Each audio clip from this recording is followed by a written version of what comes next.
Third reading bills. Senate Bill 1339.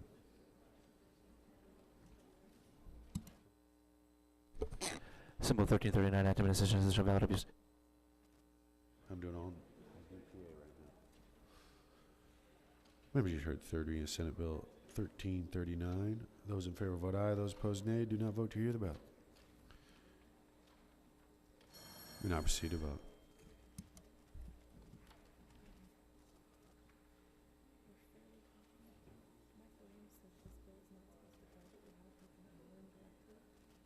Okay. Oh, I need to hear from her, don't I? Okay, so.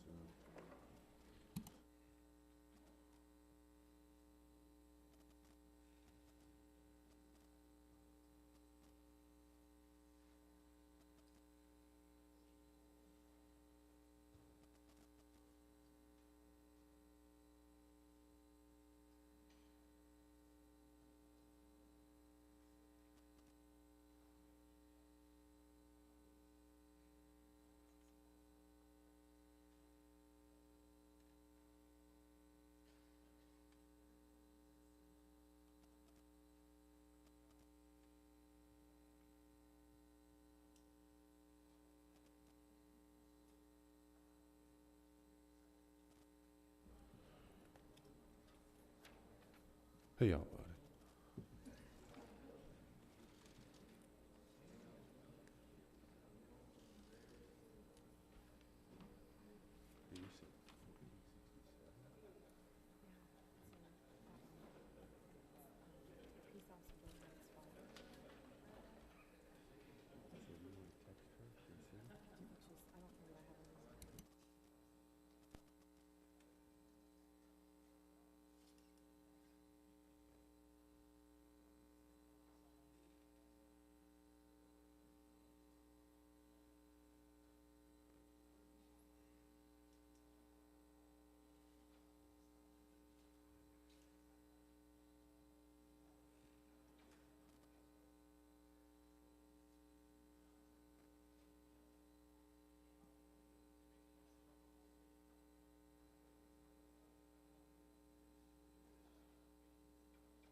Representative Steele.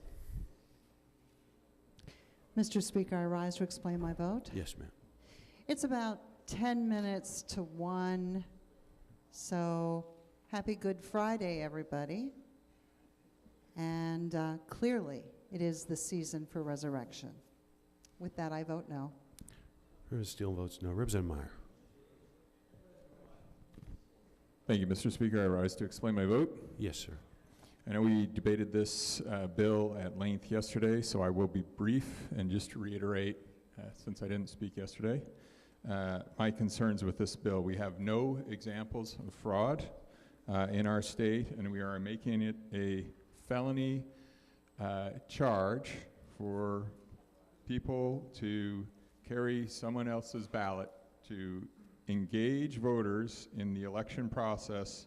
And once we engage them, we know that they will continue to vote. And those people are people like teachers and volunteers who are passionate about getting people engaged in the political process.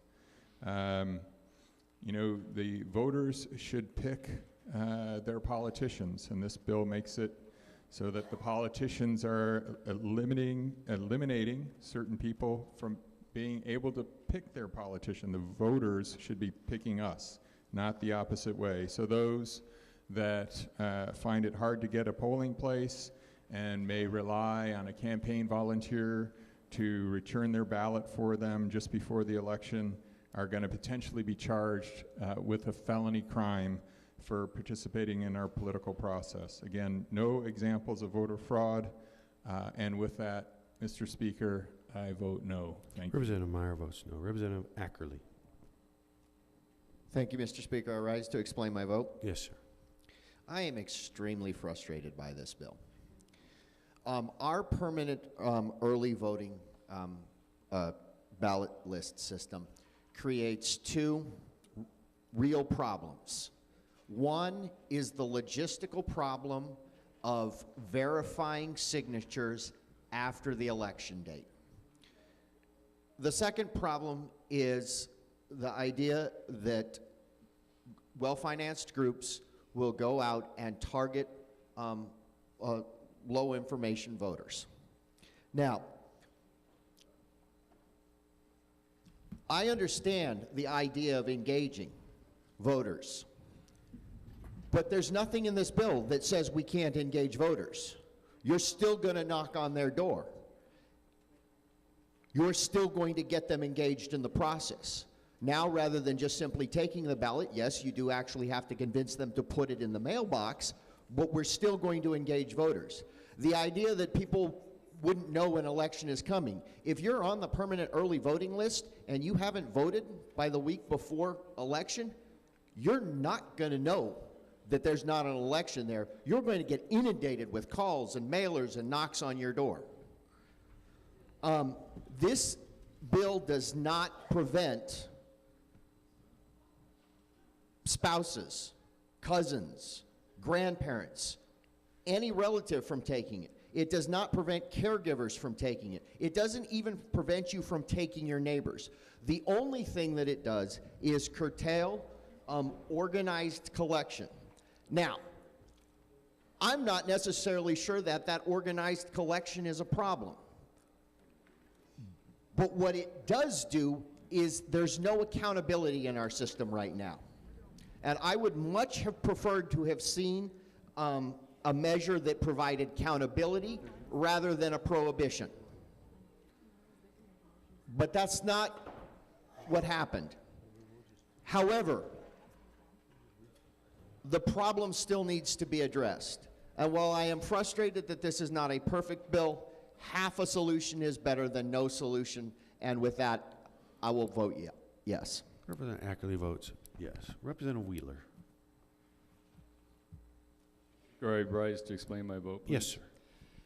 Mr. Speaker, I truly find it unconscionable that we would put a felony charge on someone who would help somebody else, their neighbor, to deliver ballots to further and protect and strengthen our democracy. To participate in democracy, our citizens are being, under this legislation, potentially being charged with a Class 6 felony for helping further the cause of democracy. Personally, I find that unconscionable and really obnoxious. We ought to be encouraging voting in this country and not finding ways to suppress voting. I think we've talked at length about that. And I also, for the world of me, don't understand why this legislation would somehow deem that politicians and their families would be less likely to commit a fraud than somebody else, than their neighbor down the street.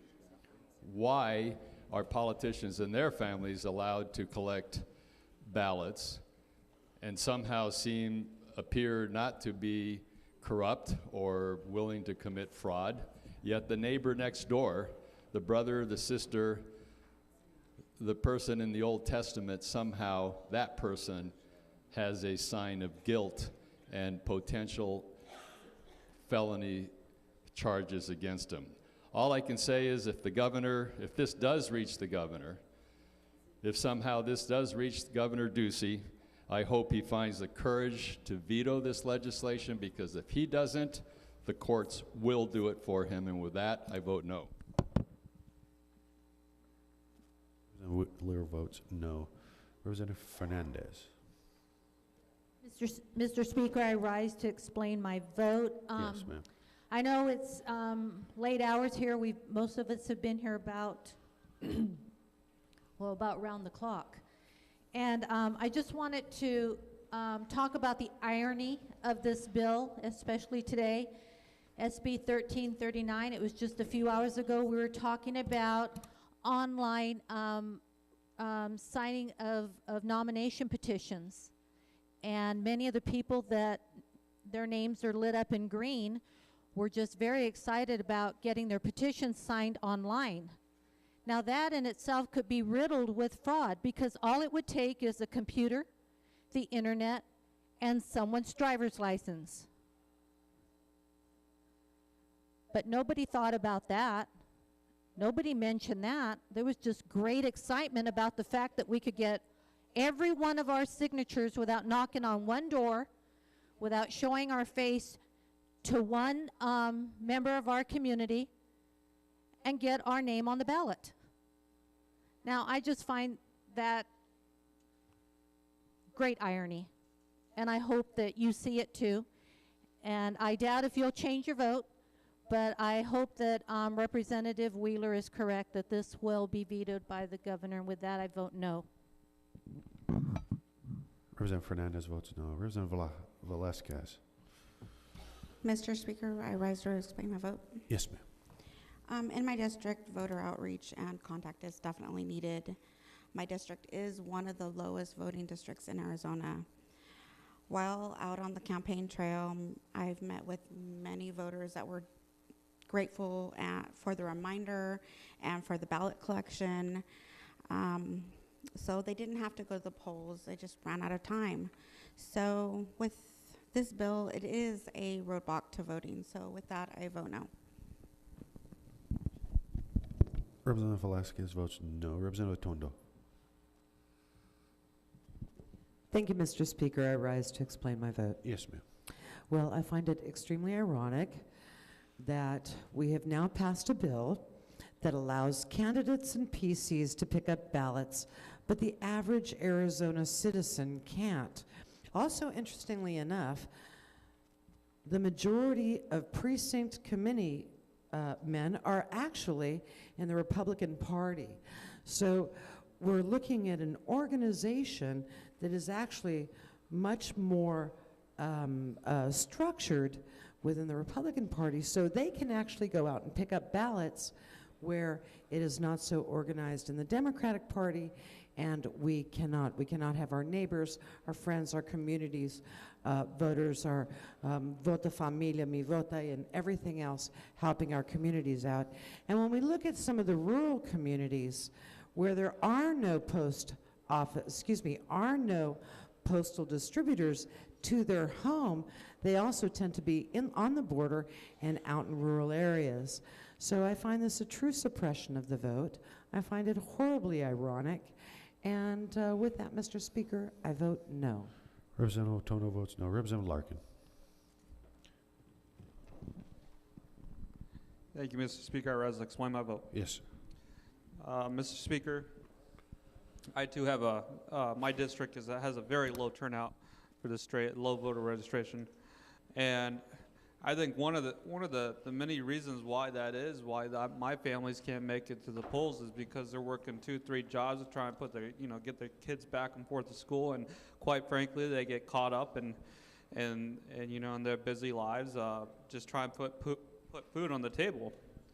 I think that should be weighed in. I know that a lot of arguments are with senior citizens and making sure that their ballots get handed in, and that's a big thing. That's real too.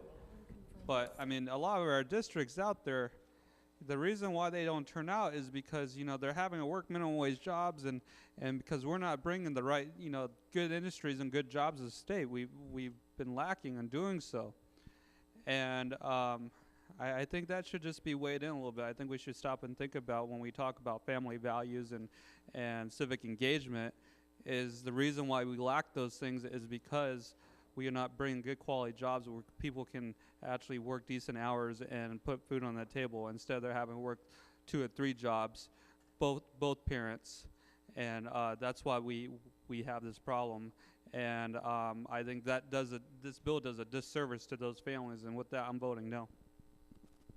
Representative Larkin votes no. Representative Rios. Thank you, Mr. Speaker. I rise to explain my vote. Yes, ma'am. It's late, it's early, and I guess I'm frustrated. At the end of the day, there is no voter fraud problem when it comes to this. Zero, zilch. Absolutely no example that has been given. None. So we are passing a law to address a problem that does not exist. That is frustrating to me. And we all stand here and we explain our votes very politely, and I respect that, but I guess I'm tired, it's late, and I know as well as perhaps many of you that politeness be damned. This bill is meant to do nothing more than suppress the Democratic vote, and I vote no.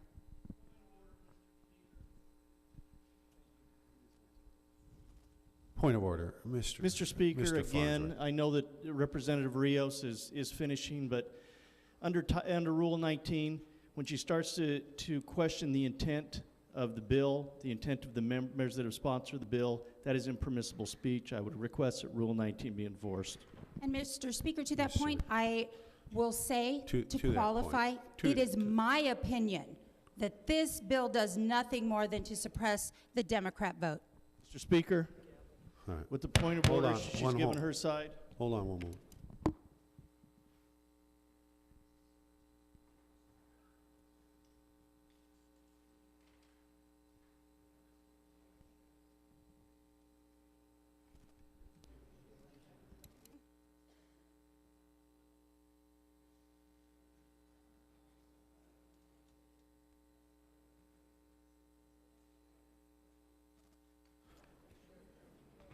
It appears we have a split decision. You are both correct. And she does have her opinion. However, you cannot impugn the membership in this body. And of course, we're at late hours right now. We're getting close to the end here. And nerves are on edge. So please, let's refrain from throwing our anything out that can impugn. I would ask you that. Yes, sir, Mr. Mr. Farnsworth. Mr. Speaker, I would like a ruling, either she is or she isn't. An opinion doesn't allow impugning. It doesn't allow the questioning of a member's motives. And so an opinion is not an excuse. So I would request a ruling, and I would request that Representative Rios end her testimony and sit down.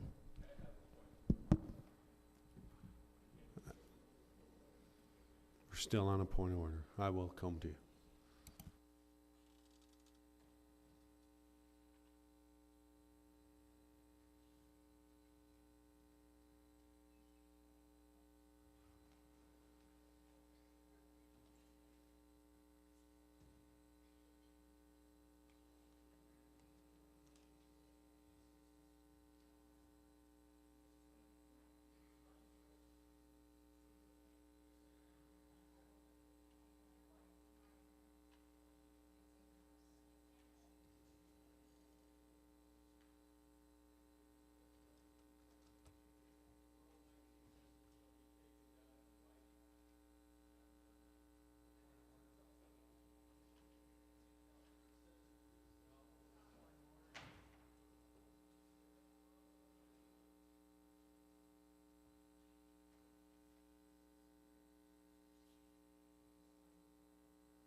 Representative Rios, I do find that you cannot impugn even in your own opinion.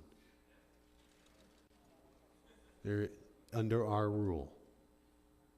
So I would thank you. And I'd ask you to sit down, please.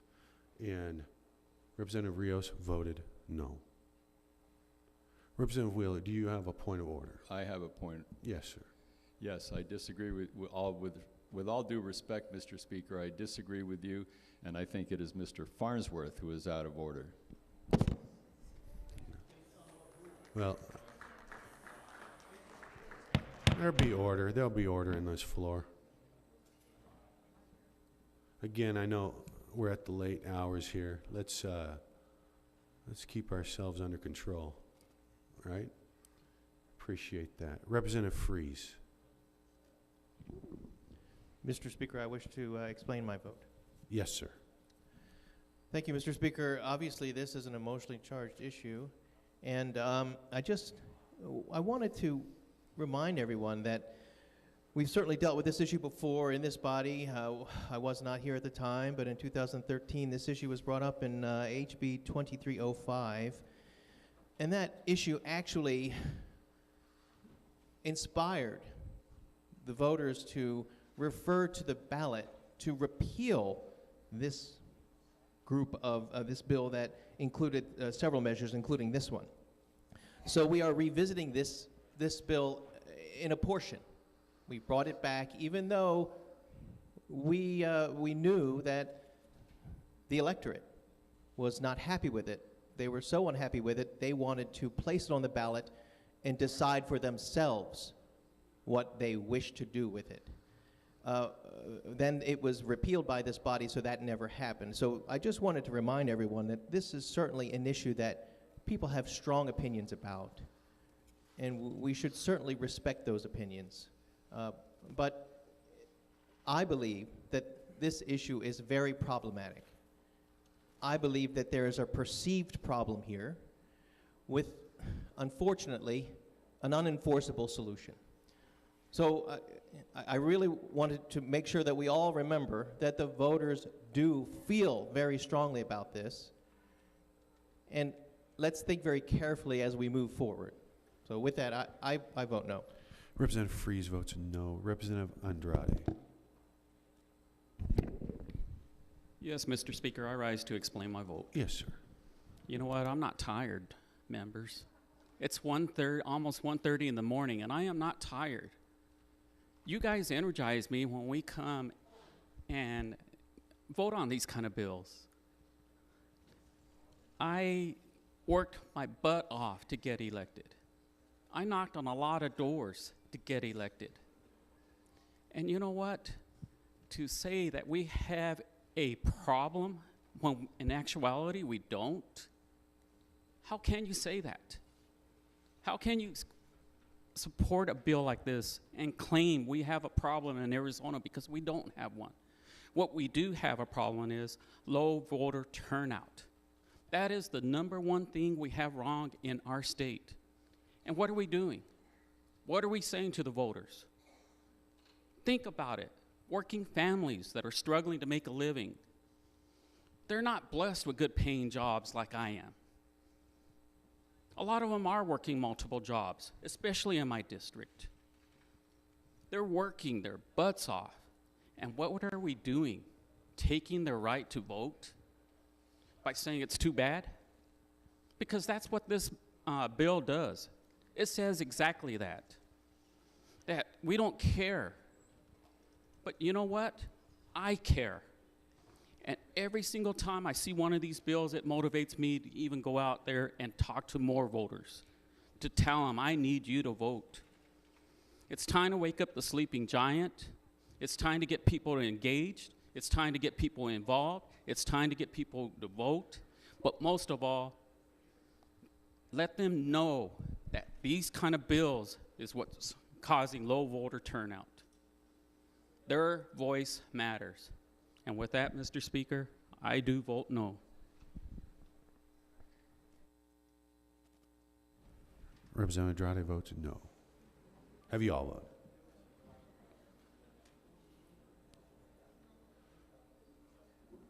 Representative Sherwood.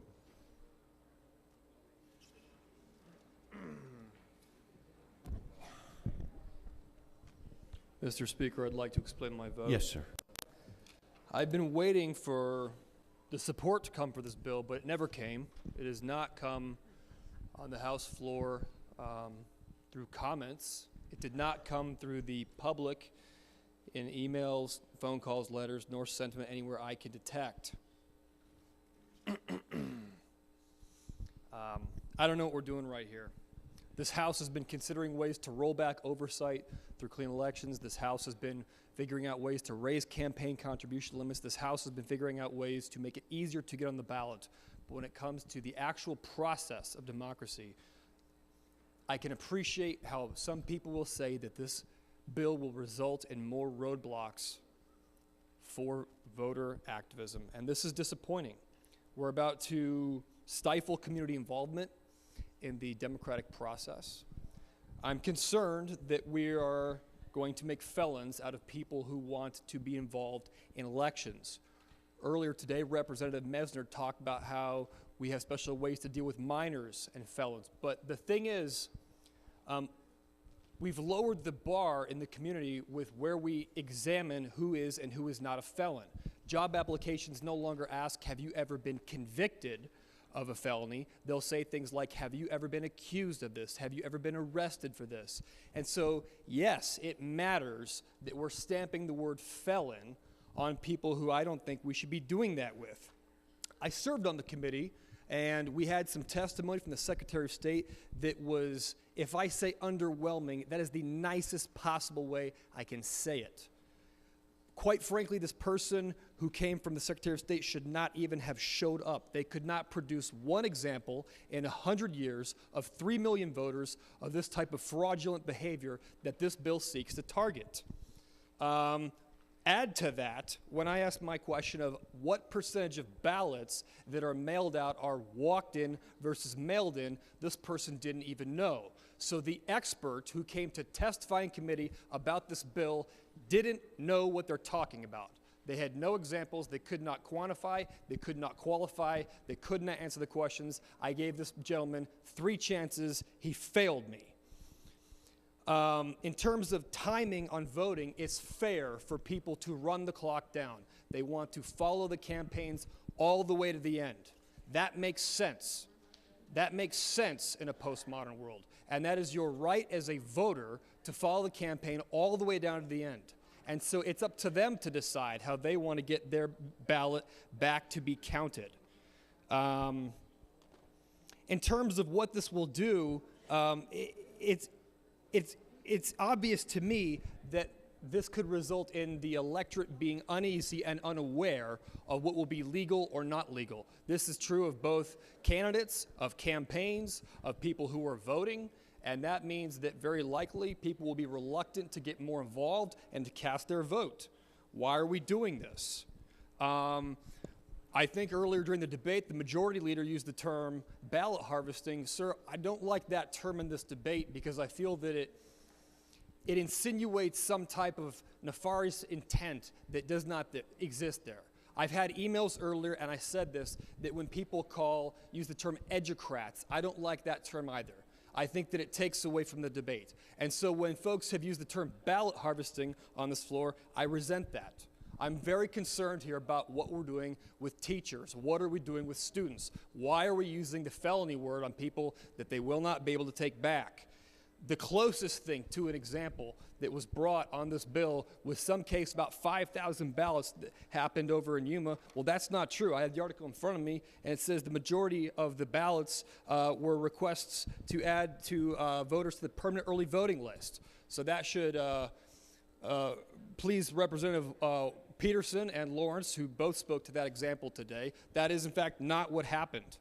Mr. Speaker, I'm so disappointed in this bill. I think that we're better than this.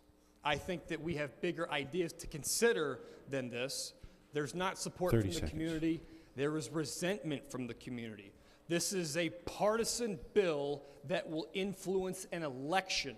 This should make everybody nervous. Everybody at home who's watching this should contact the governor's office and tell him to veto this bill if it comes up to the executive tower. We should have nothing to do with this. I heard somebody yesterday on the Capitol grounds use the term Jim Crow. This is offensive to everybody in Arizona. Mr. Speaker, I vote no. Mr. Sherwood votes no. Representative Mock. Thank you, Mr. Speaker. I'd like to explain my vote. Yes, ma'am. Yes. We're talking here about a person's ability to vote. And a lot of people would say that this does nothing to hinder a person's ability to vote. But we all know that de facto and de jure are very different things. And so, in reality, there are many vulnerable people. Mr. Speaker, I'd like the respect that other people have had with listening to my explanation, please. Representative Mock has the floor. Thank you. Thank you, Mr. Speaker. And so we have a situation with this that definitely prohibits people who are vulnerable from voting. People with disabilities, people who don't have an official caretaker, those in rural areas who don't have the same mail system that those in metro areas do. And we have a situation where voting is being infringed with this. And again, Mr. Speaker, I can't focus. It's very late at night, and I would really like to be able to hear my explanation. Absolutely.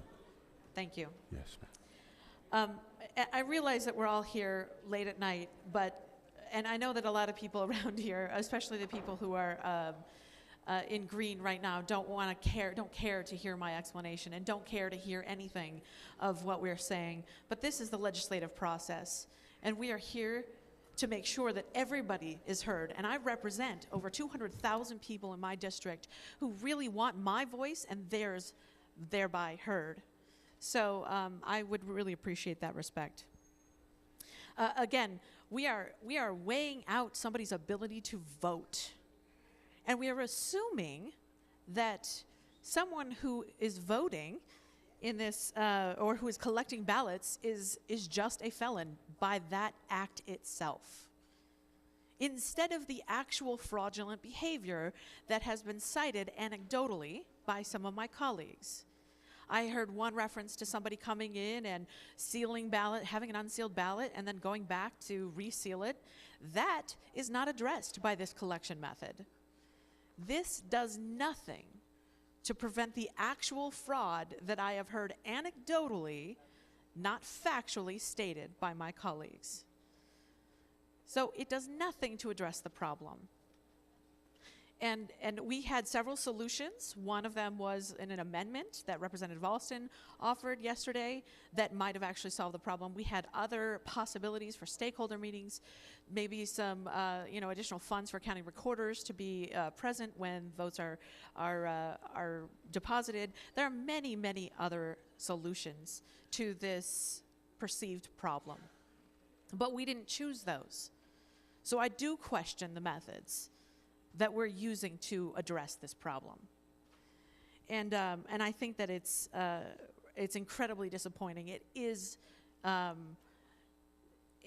something that should make everyone nervous, and for that, I do hope that the governor does veto this, and I hope that every single person who hears this, again, contacts everybody that they can to make sure. And you know what, I would really like to say, why can't teachers or business owners or a group of people who are influenced by our policies get together and collect ballots for those and as they're informing them?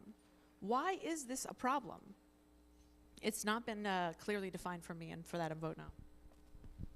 Representative Mock votes no. Members, the Senate has sine died. And we are going to pull the do pass amendments, but we are going to continue to work our bills through. So prepare for a little more work still. So this bill will be pulled.